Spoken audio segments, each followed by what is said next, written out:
One last time. One last time. I'm sorry, but no, no, no. I don't buy that one last time stuff. I mean, come on. For Life is in the title. One last time. Who the hell want to sing that song?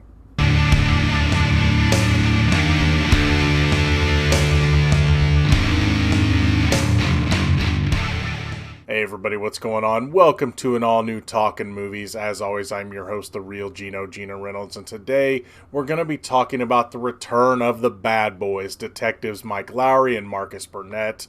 The Bad Boys are returning for life. Or if you believe the trailer, for one last time, one last time. Look, I'm just going to say this right now. I never bought into this one last time thing even before seeing the movie.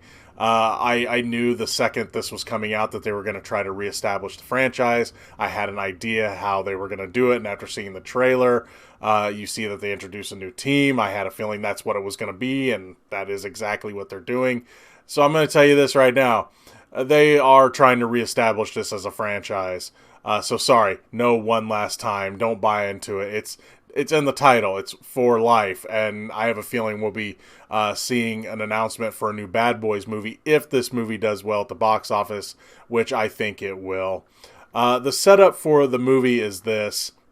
Mike and Marcus have been partners for like 25 years now, and Marcus is talking about retiring.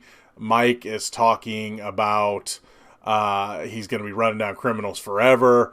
And he doesn't want Marcus to retire, so they decide to handle it like men, like gentlemen. They decide to have a race, a foot race, because earlier in the movie, Marcus brags that he beat Mike in a foot race, and I won't say why, but they decide to have this race, but as they're running and Mike is destroying Marcus, all of a sudden someone on a motorcycle pulls up and shoots Mike, and that puts him out of action for like 6 months or more. And that in that time, Marcus also retires, and they kind of have grown apart. But we learn that other people are dying as well. There's a judge, and I believe it was a prosecutor and a forensics expert, and all these people are dying, and you know they're linked because we see the villain, who is the former wife of, or the widow of, a Mexican drug cartel leader. She sends her son to go kill all these people. And Mike is one of the targets. And later in the movie, you find out why. Again, big spoilers there, so I'm not going to give that away. But now, when Mike finally recovers, he decides that he is going to go after whoever is after him. So he starts tracking down leads, and he ends up working with the police's new like special forces type group called Ammo, because the captain says, well, he's going to go do it on his own vigilante style. We might as well let him consult. And of course, this leads to Mike shooting up a bunch of people.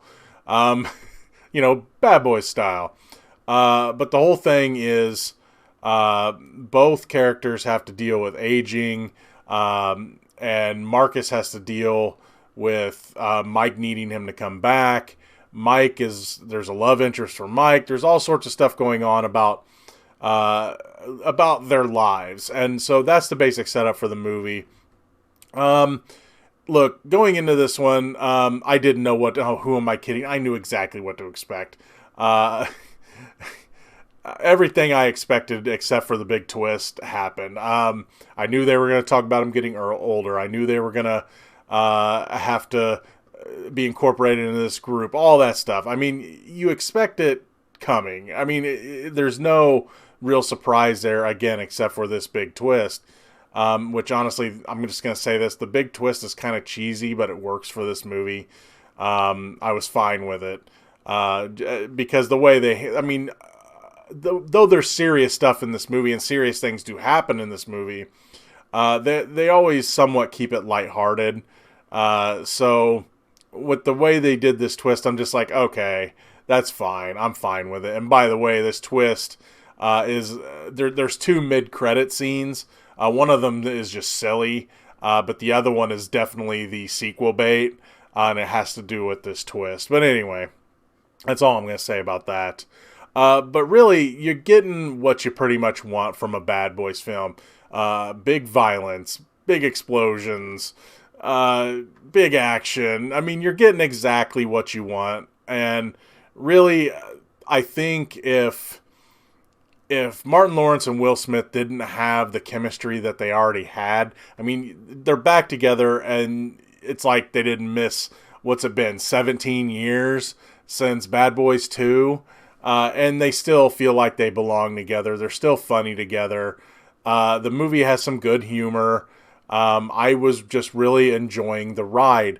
Is it a perfect movie? No, but I was just enjoying the humor and the action, and I mean, you get the characters, you get the characters the way you want them.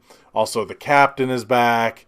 So, I mean, there is callbacks to the other movies here and there, but I don't think you really need to go back and watch them. It probably wouldn't hurt, because I will say this, the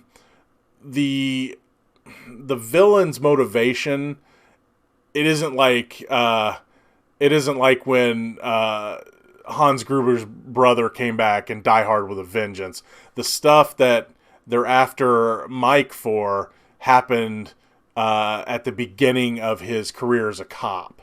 So you don't have to like know something from the other movies to make this movie make sense. Again, there's little things here and there, but nothing that you just can't figure out or just remember if you saw the movies a long time ago. But yeah, the story itself, there's a lot going on. Again, they deal with their aging. Mike has a love interest that's, I guess, was somewhat of a former lover. Marcus still has to deal with his marriage, but there's also new aspects to his family life that has made him make the decision of retiring. There's also a little bit of religion in this one. I wasn't expecting. There's this whole thing about a promise to God. I'll just say that. So there's so much going on. Then you have the villain's revenge plot. You just get a lot of different things going on. You have to be introduced to this new ammo team, which most of them are okay. The character played by Charles Melton, I was a little meh on. He was kind of douchey at first, and I was kind of hoping that he would be like a traitor, just so that Mike could like take him out. But it turns out that they end up respecting each other and they're fine. Vanessa Hudgens is kind of a Mike Lowry fangirl. So the team is decent. I like the team okay. My favorite part of the team was Dorn, played by Alexander Ludwig. He is this big burly guy, that like big muscle guy, right? But he's like their tech guy. But you come to find out there's more to him than that. And when he finally opens up, we'll just say, and then later needing therapy, when he finally opens up, you get to see why he has to hold back. So the team is fine, and the love interest is fine. I enjoyed most of the new things they introduced. I kind of knew they were going to do it, but they did it well enough that I was enjoying the ride. There's really not much more to say about this movie. There is a cameo from Michael Bay, which I was just kind of like, oh, hey, it's Michael Bay. Nice. I'm not his biggest fan, but having him show up in this movie, being that he may be a producer on it, but he wasn't involved in the making of this one. But hey, there's still Michael Bay is in a cameo. All in all, it's just a really entertaining movie. Was it like a totally necessary, needed chapter to the Bad Boys franchise? Not really, but it's a welcome one. I enjoyed myself watching it. I had fun with the characters. I had fun with the action. The son of the villain, I really liked him a lot whenever he was kicking tail. He has some really fun action scenes. And he's pretty ruthless. I'll just say that too. But yeah, I had a good time with this movie. It's just a good, fun romp, and just a good, fun, R-rated, violent, and funny romp with two characters that, if you enjoyed them in the past, you're going to enjoy them here. I'm not going to say that this movie's going to change your mind if you say didn't like the other Bad Boys movies, but if you liked Bad Boys and Bad Boys 2, you're going to enjoy this one as well. That's going to be all for this edition of Talkin Movies. If you like what you've heard here, please subscribe to the Real Geno YouTube channel, like this video, and you have anything to say about Bad Boys for Life, please feel free to leave a comment in the section below. Until next time, I'm your host, the Real Geno, Geno Reynolds. Bad Boys for Life.